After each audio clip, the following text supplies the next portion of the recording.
이렇게 대부분의 혐의를 부인한 이명박 전 대통령, 검찰에 영장을 청구할지 관심이 쏠리고 있는데요. 다음 주 초쯤에 영장을 청구할 것이라는 전망에 무게가 실리고 있습니다. 박철원 기자입니다. 검찰은 일단 이 전 대통령 진술 내용을 다시 확인하고 다른 피의자나 참고인들의 진술과 대조해 사실관계를 파악하는 데 집중하고 있습니다. 또 다스 서울 사무소가 있는 영포빌딩 등에서 확보한 문건과 이 전 대통령의 진술을 비교 분석한 뒤 보고서 작성에 들어갈 것으로 보입니다. 수사팀은 공식적으로는 아직 구속영장 청구 여부와 관련해 결정된 것이 없다며 신중한 입장입니다. 하지만 내부에서는 구속영장 청구에 무게가 실리고 있습니다.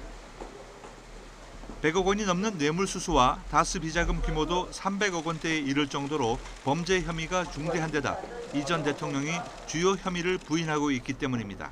이 같은 태도는 친형 이상은 다스 회장과의 말맞추기 등 증거인멸에 나설 수도 있다는 우려가 나오는 대목입니다.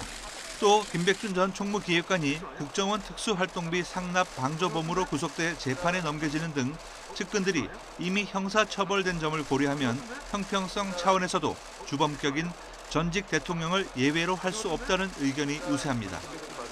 윤석열 서울중앙지검장은 수사팀의 의견을 토대로 수사 내용과 구속영장 청구 여부 등 향후 계획을 문무일 검찰총장에게 보고할 것으로 보입니다. 문 총장은 수사팀 의견을 받아들여 최종 승인할 가능성이 높을 것으로 보입니다. 다만 일각에서는 신중론도 나오고 있습니다.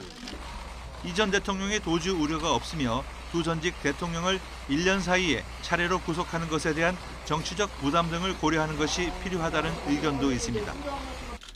1년 전 박근혜 전 대통령이 검찰 소환 조사 뒤 닷새 만에 구속영장이 청구된 점을 고려할 때 이 전 대통령에 대한 구속영장 청구 여부는 다음 주 초쯤 결정될 것으로 보입니다. YTN 박철원입니다.